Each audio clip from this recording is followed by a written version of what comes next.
Welcome to This Goose is Cooked, where we review books intended for our future generations. Today's book, a first science storybook, Bird Builds a Nest, by Martin Jenkins, illustrated by Richard Jones, published by Candlewick Press.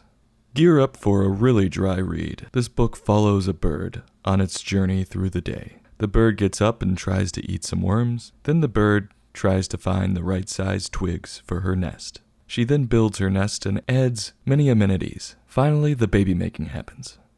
This book starts off well with a cliffhanger on the second page of the book. I quote, "First, she needs some breakfast. What she wants is a nice juicy ... What's that going to be? A nice juicy burger? A nice juicy piece of ass? Nope, it's what you expect. A worm." Even the book seems to know that this is disappointing and expected. They write worm real big, but with a period, so it states worm. They could have wrote it with an exclamation point and made it a little more exciting. When this bird comes across the worm, the illustrator clearly had too much fun drawing the worm. The worm is massive and can't even fit in this poor bird's mouth. It looks like a snake with no eyes. He did manage to put a little slit in for the mouth. The bird tries with all of her might to pull on this massive worm, but to no avail.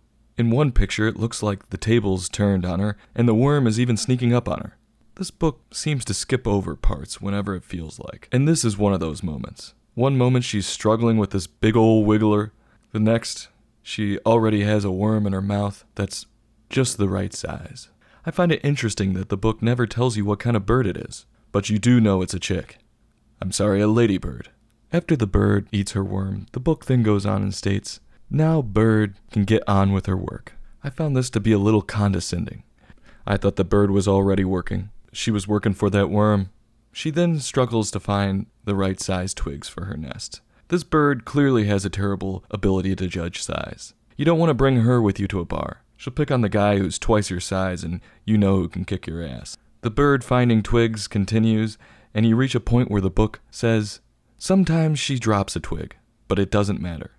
That's like your buddy telling you a key detail to a story about his night, and you go, "Wait, what happened?" And then they go, "It doesn't matter," and completely skip over it. Why the hell doesn't it matter? I want to know what happens to the twig when she drops it, but there's no explanation. It's just thrown in there. Very frustrating. Later, she tries to make her nest more comfortable. Do you know what she uses? Dried grass and feathers. Dried grass is not comfortable at all. It's itchy and scratchy. It's irritating. And where is she getting these feathers from? Is she stealing them from other birds? Or is she just using her own? Then that would be like me saying, "I'm trying to make my bed more comfortable. I found wet blankets and dead skin." The bird finally gets her nest to her liking. And on the second to last page, the book sets you up with another cliffhanger. It says, "The nest is ready and waiting. Can you guess what it's waiting for?" And there's a picture of her cuddling up with some dude bird who just showed up out of nowhere and put in absolutely no work on this nest. He's a deadbeat. The reader is left thinking, I know what's going to happen here. Let's get it on. Bang a gong. Throw on that Marvin Gaye. Instead of doing the expected, like at the beginning of the book skips ahead again and lays an egg, quite literally. I can't give this book completely low marks, because you learn a little bit about science, on pushing and pulling and gravity, and I love being taught something while reading. I place quite a premium on learning something new.